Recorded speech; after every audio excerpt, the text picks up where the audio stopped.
Olá pessoal, eu sou o Cascudo Pescador, sejam todos bem-vindos ao canal. No vídeo de hoje eu resolvi falar um pouquinho mais aqui de fonte chaveada e muito simples de estar montando, fazendo em casa mesmo. É uma fonte de baixo custo. Eu digo baixo custo porque são componentes acessíveis assim em sucata e também para comprar na internet. Mas a questão do acessível é que você consegue componentes em sucata. Maioria em fontes de computadores, fontes ATX, o que torna esse projeto bem viável para a montagem. Eu tenho reunido os componentes aqui, eu já tenho essa fonte, ela montada aqui, que eu tenho uma plataforma que eu faço meus testes aqui com ela. Já venho a longo prazo fazendo os meus testes com ela.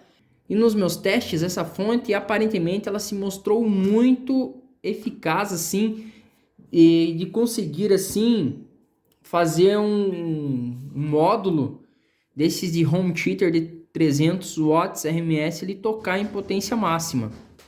Tem algumas coisas assim que você precisa ter um pouco mais de conhecimento na hora da montagem, mas nada assim que se você tentar estudar o máximo que puder aí sobre ela, você não consiga fazer, mesmo você não tendo muita experiência. É lógico que a falta de experiência é uma barreira, é uma porta fechada.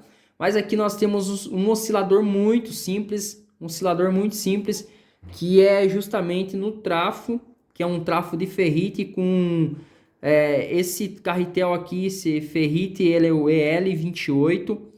O projeto original ele prevê o RL35. Eu já fiz com o RL35, mas eu não consegui um resultado muito bom, não oscilou.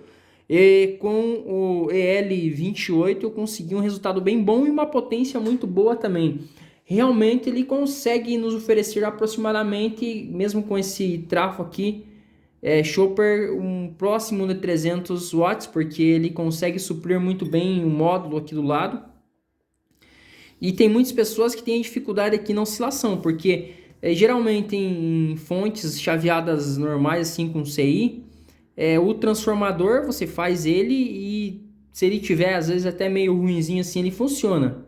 Porque a oscilação vem de um PWM com um MOSFET lá. E aqui não, a oscilação ocorre justamente no trafo, que deve ser perfeito, com os capacitores aqui, com todo o estágio do primário. Deve ser muito bem feito. Eu já tive problema aqui com um ponto retificadora ruim que acabou queimando, mas fora isso, eu troquei a ponta retificadora, ele funcionou tranquilamente, porque são pontes retificadoras duplas de fonte ATX de computador que já estavam ruins, né? Que iam queimar, eu já tirei de sucata, então às vezes, mesmo você testando, ele já tá meio no finzinho, né? Então não adianta muito. É uma fonte com proteção contra curto. Fechou um curto, ela danifica alguns componentes aqui e acaba queimando principalmente os diodos, um N4007 e o UF4007 aqui, ó.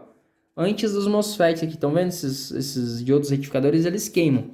E a fonte é bem robusta, assim, em comparação com outros circuitos, é muito robusta mesmo. Os transistores aqui, eles trabalham bem frios, tanto a ponta retificadora passando num tempo assim, eles começam a dar uma esquentada, mas precisa ter um tempo muito grande para eles começar a gerar calor aqui. E eu recomendo você colocar dissipador de calor para que essa temperatura não acabe subindo com o tempo. Eu tenho um trafo já enrolado aqui com o ferrite RL35, que é esse cara aqui. Ele já está pronto, tanto o primário e o secundário, que eu vou estar desenvolvendo essa fonte e vou estar trazendo lá para vocês montada no MDF mesmo, não em fenolite. No fenolito ele fica bem bacana, bem bonito. Aqui é um EL28 que você pode estar fazendo. Eu consegui bom resultado com esse carinha. Eu quero ver agora com esse outro aqui que eu montei, né? Que eu fiz bem feito. Mas se a gente quiser industrializar esse projeto, eu acho que assim, para a gente ter um baixo custo na produção, eu acho que ficaria bom fazer o transformador com núcleo de ferrite toroidal, ou aquele ferrite verdinho também dá, ou esse aqui. Por quê, galera? Porque esse ferrite aqui é muito mais fácil de estar encontrando até no Mercado Livre, em vários sites aí. E é muito mais barato também.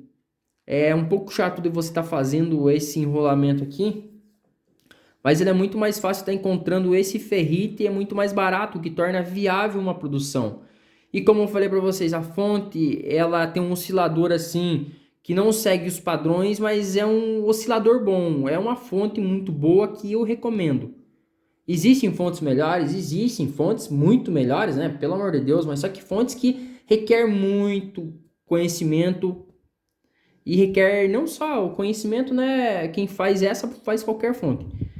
Mas assim, requer muitos componentes caros e às vezes se você for montar para você, vale a pena, mas se for montar para revender, para vender, não compensa, não vale a pena, porque os componentes no Brasil são extremamente caros. Então, eu vou fazer com essa bobina aqui, né, com esse transformador que já está enrolado, e vou fazer com essa toroide aqui também. Eu já fiz boas partes aqui das voltas, né?